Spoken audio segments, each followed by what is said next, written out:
মানিকচকে তৈরি হতে চলেছে বাস টার্মিনাল এবং ডিপো। বিধায়কের উদ্যোগে উন্নয়নের আরও এক ধাপ এগিয়ে যেতে চলেছে মানিকচক বিধায়কের হাত ধরে। দীর্ঘদিনের দাবি পূরণ মানিকচকবাসীর হতে চলেছে স্থায়ীভাবে অত্যাধুনিক বাস টার্মিনাল এবং ডিপোর মাধ্যমে। সোমবার মানিকচক বিধানসভার বিধায়ক গৌরচন্দ্র মণ্ডলের উপস্থিতিতে জেলার ভূমি দপ্তর এবং পরিবহন দপ্তরের আধিকারিকদের নিয়ে বাস টার্মিনাল এবং ডিপো নির্মাণের জন্য জমি ও পরিকাঠামো পরিদর্শন করলেন বিধায়ক। মানিকচক ব্লকের অন্তর্গত মথুরাপুরে রাজ্য সড়কের নিকটবর্তী বেশ কিছু জমি পরিদর্শন করেন এদিন বিধায়ক সহ জেলা প্রশাসনের আধিকারিকেরা। উল্লেখ্য, রাজ্যে পালা বদলের পর বিজেপি সরকার গঠনের 2 মাসের মধ্যেই মানিকচক বিধানসভার একাধিক দাবি দাওয়া এবং প্রতিশ্রুতি পূরণের লক্ষ্যে কাজ করে যাচ্ছেন বিধায়ক গৌরচন্দ্র মণ্ডল। তার প্রতিশ্রুতি এবং মানিকচকবাসীর দাবি অনুযায়ী ইতিমধ্যেই দমকল কেন্দ্রের জন্য অনুমোদন দিয়েছে রাজ্য সরকার। জমিও প্রায় চিহ্নিত হয়েছে। মানিকচকের নাজিরপুরের হাহাজান ঘাটের ওপর দীর্ঘদিনের এলাকাবাসীদের দাবি মেনে বিধায়কের উদ্যোগে তৈরি হতে চলেছে পাকা সেতু। মানিকচকে ইনডোর স্টেডিয়াম তৈরি করার লক্ষ্যে জমি পরিদর্শন এবং অর্থ বরাদ্দ হয়ে গিয়েছে।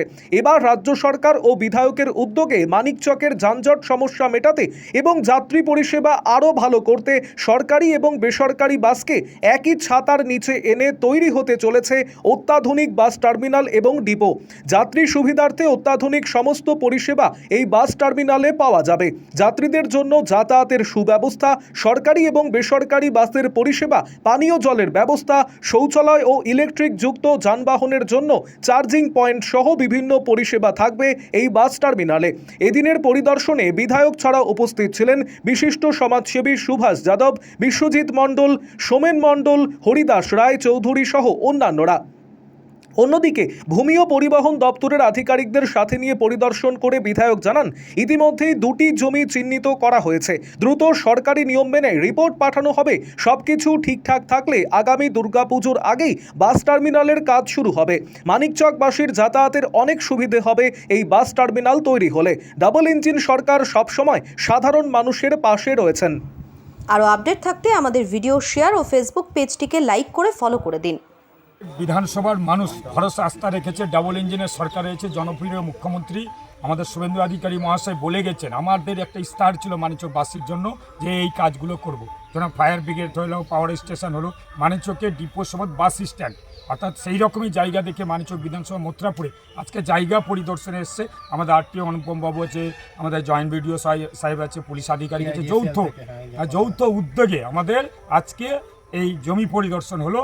এইখানে বাস স্ট্যান্ড হবে, বাস ডিপো হবে, পরবর্তীতে চার্জার স্টেশন হয়ে যাবে। বড় ধরনের একটা প্রকল্প আমরা অর্থাৎ চালু করছি। একমাত্র এই ডাবল ইঞ্জিনের সরকারের জনপ্রিয় মুখ্যমন্ত্রী আমাদের শুভেন্দু অধিকারী মহাশয়ের যে কাজগুলো একের পর এক আপনারা দেখতে পেয়েছেন। এবং আমি মানিকচক বিধানসভার বিধায়ক হিসাবে যা কথা দিয়েছি কথা মতো কাজ করছি আর কি। 2 মাসের সরকার আপনারা দেখতে পেয়েছেন ইতিমধ্যে সমস্ত কাজগুলো গুছাবার দিকে আছে। জমিকে চিহ্নিত করা হলো, কটা জমি দেখা? 2টো জমি দেখা হলো। এদের জায়গা যেরকম আছে, একটা 4.5 বিঘা, একটা 12 বিঘার মতো আছে, 16 বিঘা আছে এটা, অর্থাৎ এটাতেই হবে। এবং বাকি যা সমস্যা আছে মিটে যাবে। যেহেতু 1 নম্বর ক্ষতি আড়াই সাহেব আছে এইখানে, জগন্নাথ মোড়, সোনিয়া মোড়ের কাছে, জগন্নাথ মোড়ের কাছে এই জায়গাটা পরিদর্শন করা হয়েছে। ইমিডিয়েটলি এদের এনওসি দেওয়া হবে। কাজ তারপরে পেপারস ওয়ার্ক আছে, পেপারস ওয়ার্কের পরেই যা হবে বাস সিস্টেম। অর্থ বরাদ্দ হয়েছে, এইখানে ডিপো করা হবে। অর্থ নিয়ে আমাদের মুখ্যমন্ত্রী বলছেন কোথাও কোনো কাজ অর্থের জন্য আটকাবে না। আমরাও এইখানে ডিপিআর হয়ে গেলে যা যা আছে ওদের সিস্টেমে, ভেহিকেলসের সিস্টেমে যা যা করে পাঠাবে সমস্ত স্যাংশন থাকবে। এখানে বাস ডিপোটা কী ধরনের করা হবে? কারণ বাস ডিপো সরকারি বাসও থাকবে, যা যা সুযোগ সে পাওয়ার চার্জার স্টেশন থাকবে, যা যা সুবিধা। এবং এইখান থেকে মানুষ যা তার থেকে যা আপনারা জানেন যে ভূতনির মানুষ 2 হাত তুলে আশীর্বাদ দিয়েছে আমাদের সরকারকে, অর্থাৎ তারও সুবিধা হবে এইখান থেকে যাওয়া আসা। এবং আমি আরেকটা পরিকল্পনা নিচ্ছি, আরটিও সাহেব আছে, ডব্লিউবিএসএল থেকে, হ্যাঁ কেআইডিসিএল থেকে আছে, আমাদের ইঞ্জিনিয়ার সাহেবও আছে। ভূতনি থেকেও শঙ্করতলা মাথা থেকেও একটা বাস, স্টেট বাস এলবিএসটিসি চালু করার পরিকল্পনা ভাবছি আর কি। আজকাল এই চিঠি করবো একটা বাস আমাদের পরিবহন মন্ত্রীকে অলরেডি চিঠি করা হয়েছে, চাঁচল থেকে রতুয়া হয়ে মানিকচক হয়ে মালদা যেন যায়। আপনারা জানেন যে ওই সরকারে সমস্ত বাসকে বেঁচে খেয়ে গেছে। অতএব চাঁচল থেকে যে মানিকচক রতুয়া হয়ে মানিকচক ভায়া হয়ে যে মালদা এত বাস নেই। আমাদের সরকার ঘোষণা করেছেন, ডাবল ইঞ্জিনের সরকার, যে মহিলারা বাসে ফ্রি ভ্রমণ করতে পারবে, তার জন্য সেটাও চাপ দেওয়া আছে। পাশাপাশি আমাদের এইখানে যে বাস স্ট্যান্ড হবে, বাস ডিপো হবে, এর জন্য মানিকচক বাসে প্রচুর সুবিধা হবে। পুজোর আগে কি কাজ শুরু হবে, কি আশা করা যায়? আশা আছে শুরু হয়ে যাবে, যা পেপারস ওয়ার্ক ঠিক হয়ে গেলে কাজ শুরু হয়ে যাবে।